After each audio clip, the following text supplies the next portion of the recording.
Asanteni sana wanahabari. Today we are in court and we are in court on trumped up charges.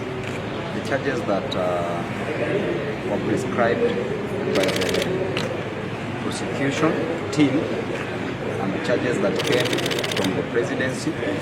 And I want to say that we don't want to waste court's time. We have agreed, all the 7 accused persons whom you are seeing here, we have agreed that we want this case to be concluded within a week. We want to know if you are being imprisoned, to imprison haraka. If you are being acquitted, to acquitted haraka. We don't want this idea of wasting court's precious time, wasting the court process, wasting the public money on these matters. There are so many issues within the judiciary that should be determined promptly. This is not one of them. So we want this case either be withdrawn very fast. You must conclude it within a week. The witnesses are all there, are all police officers.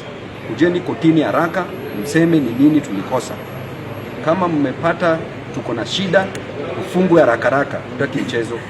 Kama mkipata kuna shida, pia tuachiliwe haraka na msituzoee.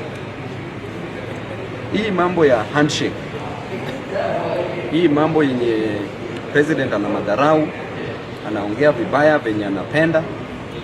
If you are a president, behave presidential. Do not behave like any other bystander or like a person in the village. You must behave presidential. Remember, Kenya does not belong to you. You are just but a custodian of Kenyans' interest. You are holding power on behalf of Kenyans. Therefore, you must be presidential, not behaving like a village person. You must respect that office. Hii maneno ya kuthrow maneno mara tutafanya nini, mara tutafanya nini, simfanyi. Kwani nini? Tumeona worst leaders and worst dictators.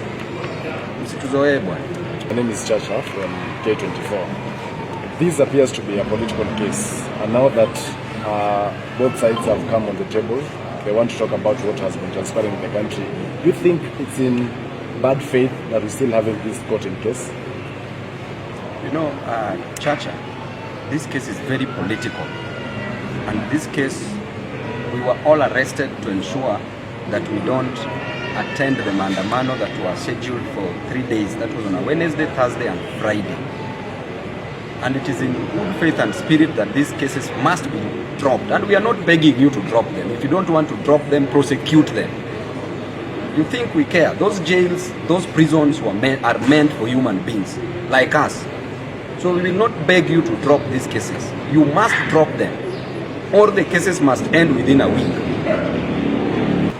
I've seen the chief prosecutor of ICC last week. It was in Kenya, and I've seen a video of you condemning his coming.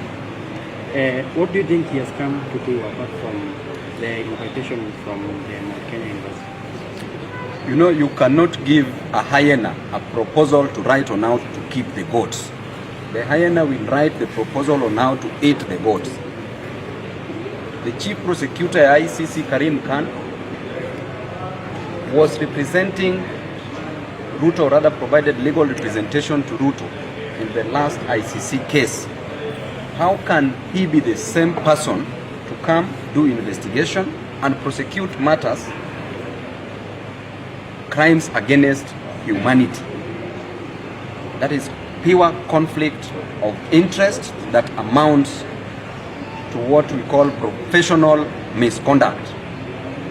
So easy maneno ya PR. We also know why Karim Khan was made a prosecutor of the ICC. Now let me tell you today. You know, when Kenya was still sitting at the Security Council, these people, what I always say, the long con, these people had already planned.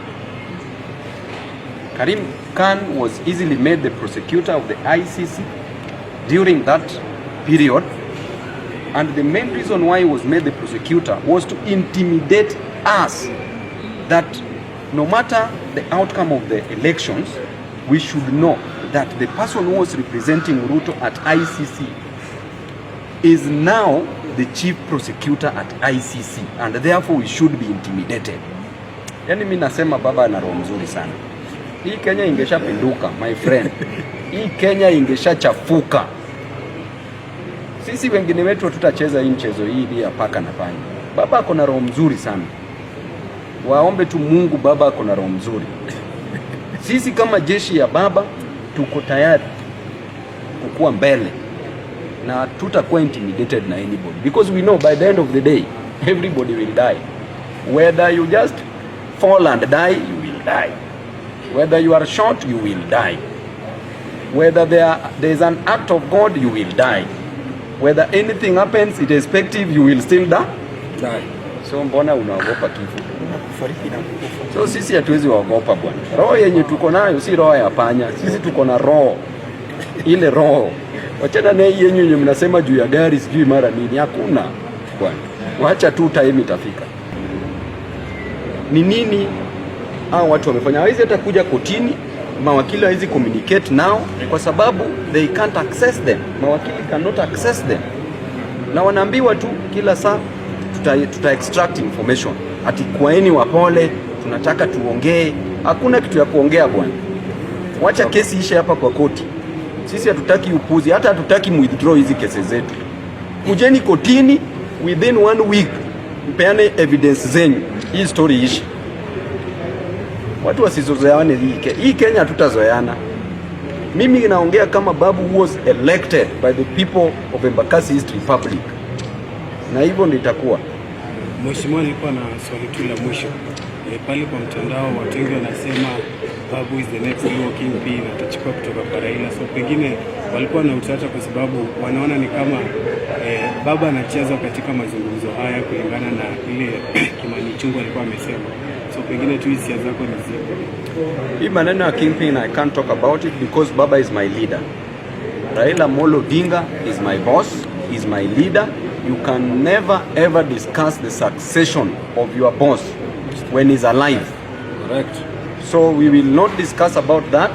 We will stick by the fact that Baba is my leader, is my boss, and I am not only religiously loyal to him, but also spiritedly and ruthlessly loyal.